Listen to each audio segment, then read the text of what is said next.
So this is how one distinguishes whether it is blood or whether it is probably a plain effusion which is there. In examination for knee is in the usual sequence, first while standing up, then while walking, and then lying supine. For this sequence is what one usually follows for examination of the knee. And standard practice, like in all orthopedic examination, look, feel and move, the same sequence is applied in each of the three: standing up, walking and lying supine position. Always one should compare with the unaffected side. Okay, so standing position, one can make out the alignment of the knee.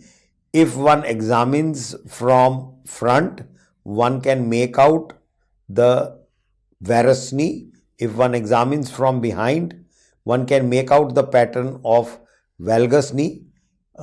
Usually patella, when a patient is standing in front, the patella is facing forward. The medial malleolus and femoral condyles usually touch each other. However, if the femoral condyles are apart and ankles are together, like in genu varum, one can make out, or if there is a valgus, one can make out while examining, while standing. Another thing one can note is the quadriceps at wasting, which is usually visible on the supromedial aspect of the patella by wasting of vastus medialis. One can see the direction of facing of the patella while in standing position as well. If the patella are normally facing 15 degrees outward, that is the normal alignment. If it is more than this aligned, then one is dealing with probably a recurrent patellar dislocation. While walking, one can examine the dynamics of the gait. One can see while walking, is the knee going into varus, which can be better seen from behind, or if it is going into valgus, which is better seen from front. One can make out the toeing angle, which is the angle between the foot axis and the direction of walking. Normally, it is 10 to 15 degrees outward. And one can make out, even while walking in the single leg stance, whether the patient is having a varus or a valgus tilt. And as I said, varus tilt is best seen from behind and valgus tilt is best seen from the front. Coming to patient examination while supine, this is how one can make out the effusion in the knee. One uses with the knee in extension, lying on the couch, and the patient having a relaxed quadriceps, one uses one hand to push all the fluids towards the knee, to milk all the fluid towards the knee, then block that hand by pressing on the thigh and use the opposite hand to elicit a fluid thrill, which one can make out by patellar tapping. So this is how one can examine for fluid collection in a supine position. One can look for a flexion deformity of the knee. One of the best method is put the patient prone, bring him to the edge of the table and see what is the position of the leg. As one can make out, the leg on the far side is lying higher than the leg on the near side. So the right leg has a minimal flexion deformity. This is a very good method to make out minimal flexion deformity. Other method is with the patient lying supine, lift both the heels up and try to press with one hand the affected knee backwards. One can make out the difference if one can not push the knee backward in a flexion deformity. So both these methods are good method to examine for flexion deformity of the knee. The range of motion is usually recorded from flexion, full extension to recurvatum. So if a patient has 140 degrees of flexion, extension, and if there is a recurvatum, this is how one can record the range of motion in a case of knee. One can then examine the extensor apparatus for patella. Position of the patella can be either facing equally outward or what is called a squinting, where one patella is more tilted than the opposite patella. That is called a squinting patella.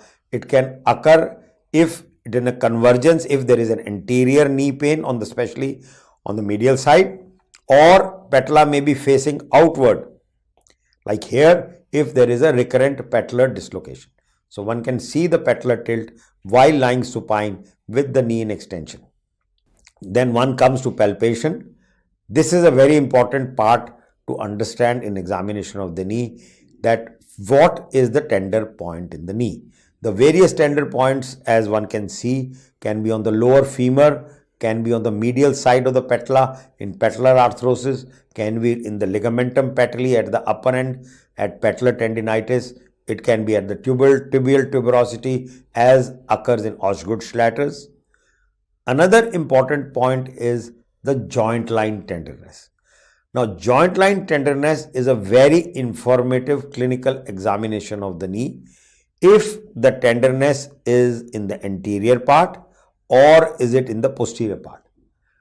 If the tenderness is in the anterior part, usually it is due to osteoarthritis, because osteoarthritis starts in the anterior weight-bearing area. Tenderness in the posterior part is usually due to a meniscal pathology, because meniscal tears start in the posterior horn.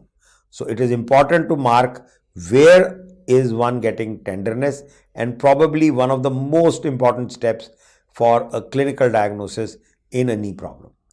One can also get a further interpretation of these if there is a tenderness anteriorly as well as posteriorly. Probably we are dealing with a locked bucket handle, or there is a meniscal tear in presence of an osteoarthritic knee. So this is how one can get tenderness anteriorly as well as posteriorly. But most of the patients, you will see tenderness anteriorly indicating an osteoarthritic knee, and a tenderness at the posterior medial corner indicating a meniscal tear pathology. Then one next comes to is the patellar test. When the patient is lying supine, one can extend the leg by one hand so as to relax the patella. Patient should be totally relaxed, and use the other hand to move the patella outward. And if the patient stops you from moving or says that I will fall down, that is a confirmation of a patellar dislocation, which we call that as an apprehension sign, that the patient is apprehensive that he will fall down. Next is to find out about patellofemoral arthritis. One has to bend the knee by about 20 to 30 degrees. In the patellar apprehension, the knee was in extension, but one can bend the knee about 20 to 30 degrees to increase slightly the patellofemoral pressure, and one can use the other hand to grind the patella on the lower femur. Any tenderness, any discomfort indicates a positive patellar grinding test. Meniscal pathology, as I have just indicated, one must mark the joint line from front all the way to the back very precisely, and meniscal tenderness is the single most important diagnostic test for meniscal pathology. Any tenderness at the posterior medial end of the tibia indicates a torn meniscus. It is important to mark this line and be very careful when marking this line, starting all the way from front by the site of ligamentum patelli between the curved femur and the tibia. One feels that line starting from front and goes all the way back to find the area of tenderness. The various tests for McMurray's test is an old method, but joint line tenderness is the most acceptable reproducible test for meniscal pathology. However, McMurray's test basically tries to catch the meniscus between the femur and the tibia. That is the basis of this McMurray's test. One flexes the knee beyond 90 degree to almost full flexion. One can internally rotate the tibia or externally rotate. If one is testing for medial meniscus, one externally rotates the leg in a flexed position and starts extending it. If one gets a click, which is painful, in a flexion part of the knee. When the knee is still flexed beyond 90 degree, it is an indicator of a catching meniscal tear. However, a transected tear may not catch, a degenerative tear may not get caught. So this test is not very diagnostically accurate for a meniscal pathology, but this is one of the conventional tests. In internal rotation, one can test for the lateral meniscus in the same test maneuver. Another test which has been conventionally described is an Apley grind test, which when the patient is supine, the knee is flexed to 90 degree and one can rotate the tibia externally for medial meniscus or internally for a lateral meniscal tenderness or discomfort. This is the conventional described method. Testing for stability in various ligaments of the knee, one can test the medial collateral ligament by putting a valgus strain on the leg and supporting the thigh with the opposite hand. One needs to observe the opening of the joint on the medial side, and what one can observe is the opening of the joint on the medial side, and that is what one can find out a laxity in a medial collateral ligament by giving a valgus strain. This test is done in full extension, and if it is positive, it indicates more severe laxity, and it is done in 30 degree flexion, it indicates a lesser laxity of the MCL. If there is a complete tear, it will be positive in full extension. However, partial or incomplete tears will be positive only in 30 degree of flexion of the knee. So one can check for medial instability and lateral instability in the same manner by giving a varus stress. It is important not to be painful or not to give a jerk. One should gradually push the knee into varus or valgus in extension and in 30 degrees of flexion.